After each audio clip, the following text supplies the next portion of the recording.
looks like Facebook marked him as spam. The majority of it is just him staring at you. Check it out, what a wonderful Facebook live stream, super engaging. Yeah, I love it. Am I unlucky, or is this just 8 minutes of him just looking around really sick? Does he have hay fever? Bro.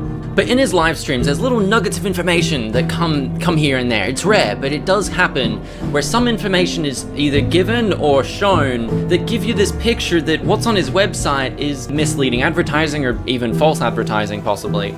It looks like he's done this in a homemade paint can. So yeah, he just buys the big slabs of 15 kilos of bismuth. I think that looks like a wax right there. Pretty sure those are replicated from a silicone mold.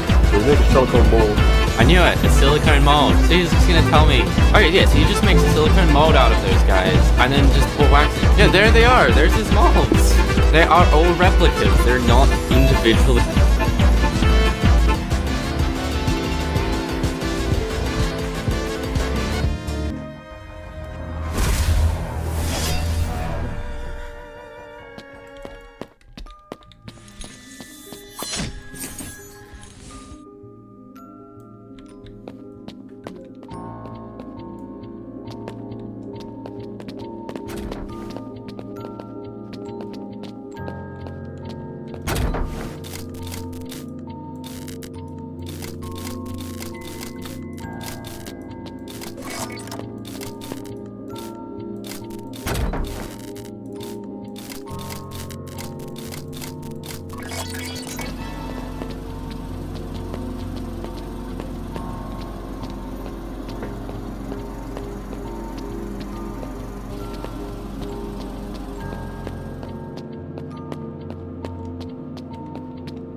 Unique. Why does he try to claim that on his website? I could go shop. Is it here? Yeah. Do you know what this stuff is?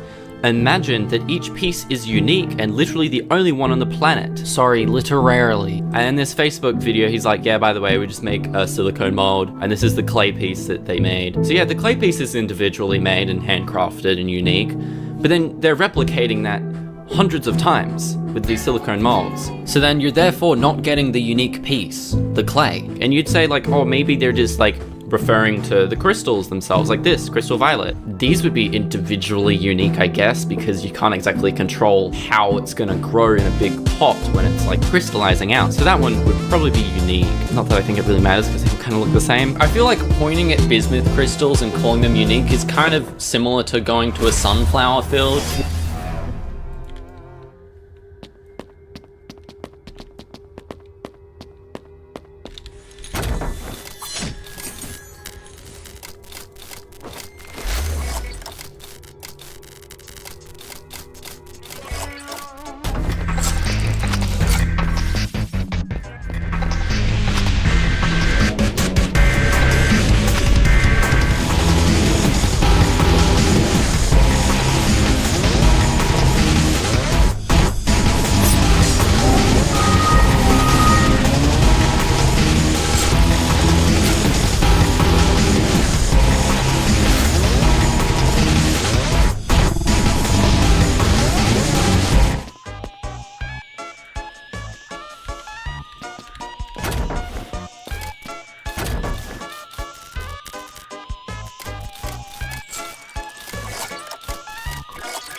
With hundreds and thousands of different sunflower plants, and this one's unique because it has a different leaf pattern. Like, that's their unique selling point here, is that it's got a little bit of a different pattern to it. Like how this one's unique, or wait, was it the other one? Fuck, how am I, oh damn it again! How am I supposed to figure out which one is literally the only one on the planet if they all look the same? Yet, the fact he has this as the background image for this, he's got all of the sculptures he's made. I think it influences the buyers a little bit here to believe that these pieces are all unique. And I'll just check up on his like website or his Facebook every now and then, just once every couple months, to see how it's doing. And every single time I look, it's just something different that just hurts. Something that just really hurts you to look at if you're somebody who just has a brain. Oh, what?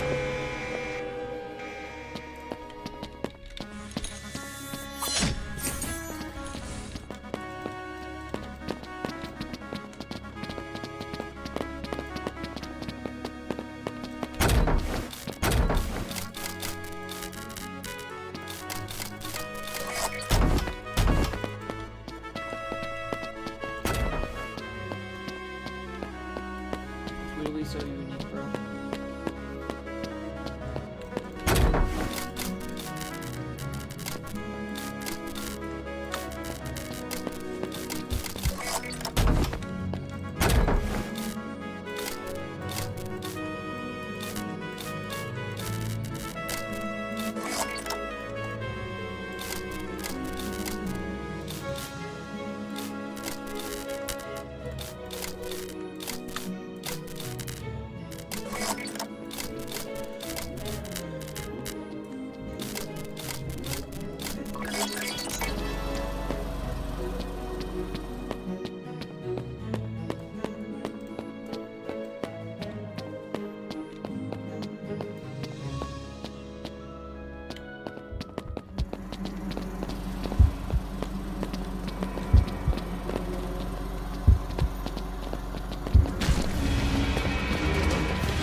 Fuck?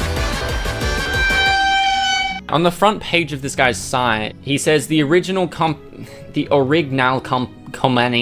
has over 35 million views, spelled with an E before the I, sponsoring science channels. That's right, so he's created a new site to sell bismuth on and removed his Bismuthsmith site. So I don't really know why though. Look, I don't know if that's going to be very effective.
coming across to people, but basically he's trying to use this exposure he's gotten from Now Red and Grant Thompson, the King of Random, to say like, hey, my stuff is reputable.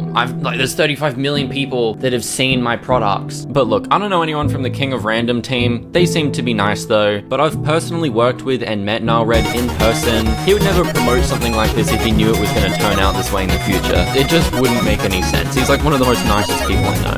I personally believe the businessmith is just taking advantage of people, and 4 years ago when he was sponsoring science channels, it just wasn't as obvious. So more quickly, development step.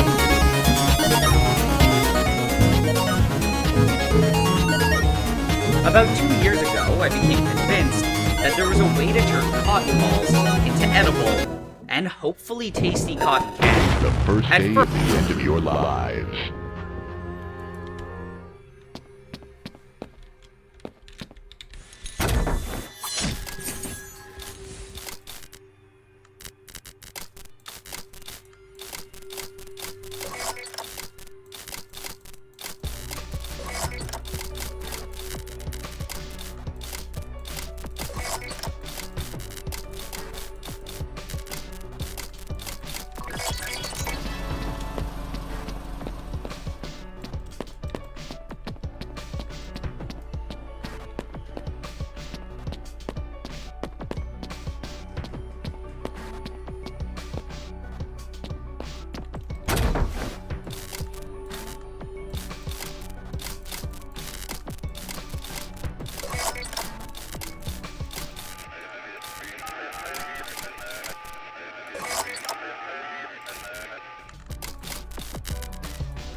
Gold. Gold.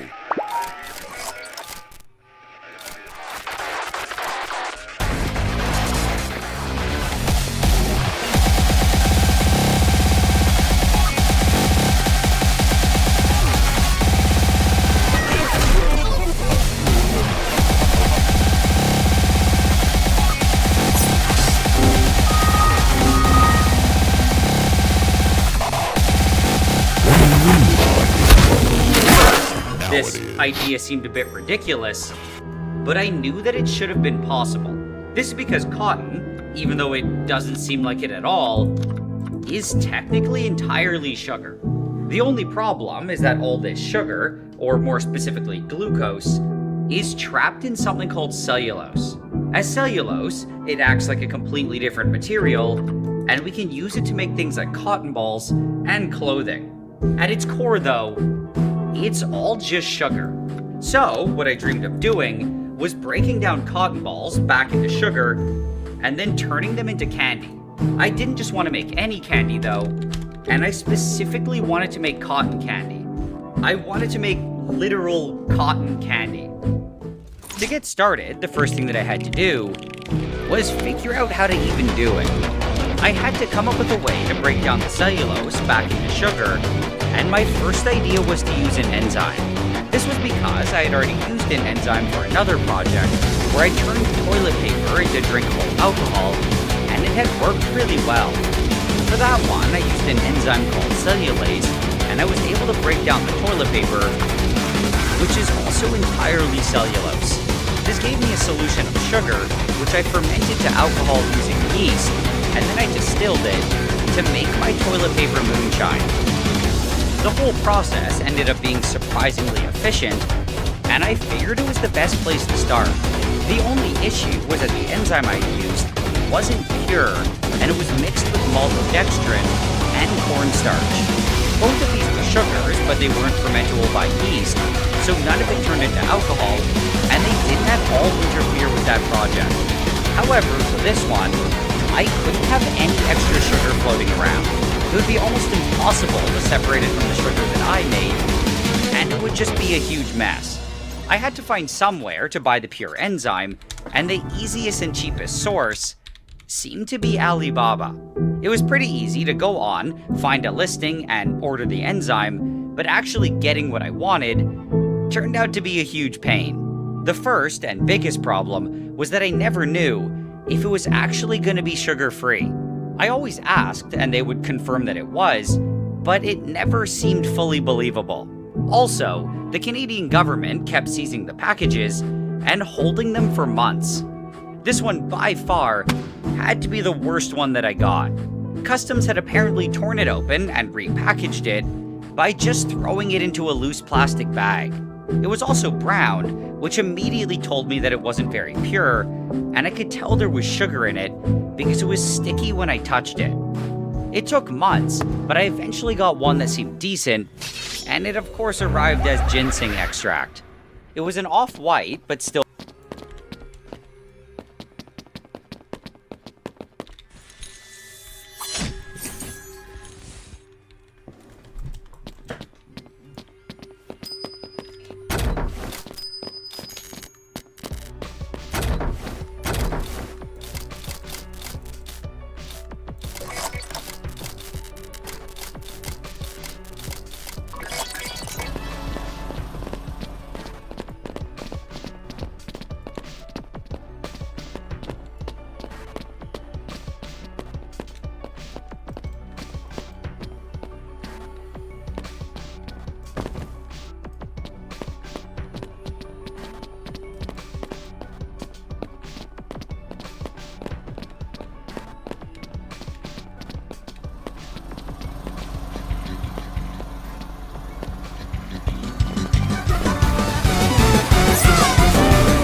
still pure powder, and it didn't seem to have any fillers or sugars.